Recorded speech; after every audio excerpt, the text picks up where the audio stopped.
مرکزی حکومت نے پاپولر فرنٹ آف انڈیا کے خلاف دہشت گردانہ سرگرمیوں کی مالی معاونت کے الزام میں پی ایف آئی پر 5 سال کی پابندی عائد کر دی ہے اور اس سے ملحقہ 8 تنظیموں پر بھی پابندی لگا دی گئی ہے۔ یہ فیصلہ فوری طور پر نافذ العمل ہوگا۔ یہ فیصلہ غیر قانونی سرگرمیوں کی وجہ سے کیا گیا۔ مرکزی وزارت داخلہ نے احکامات جاری کر دیے ہیں۔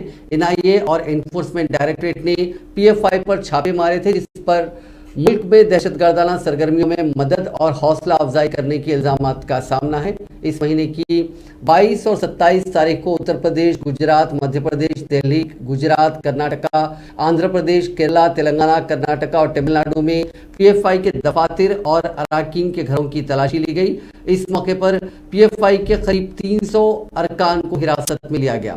اسی طرح این آئی اے نے پی ایف آئی کے خلاف اہم دستاویزات ضبط کر لیے۔ عہدیداروں نے کہا کہ انہوں نے ایک گروپ کے سرکردہ لیڈروں کو قتل کرنے اور ریاستوں میں بدامنی پھیلانے کی سازش کی تھی۔ اس تناظر میں کئی ریاستوں سے مرکزی حکومت کو پی ایف آئی پر پابندی لگانے کی اپیلیں موصول ہوئی۔ نتیجے کے طور پر پی ایف آئی کے ساتھ اس سے منسلک تنظیموں جیسے Rehab India Foundation, Campus Front of India, All India Imams Council, National Confederation of Human Rights Organisation, National Women Front, Junior Front, Empower India Foundation اور ریہیب فاؤنڈیشن کیرلا پر بھی 5 سال کی پابندی لگا دی گئی ہے۔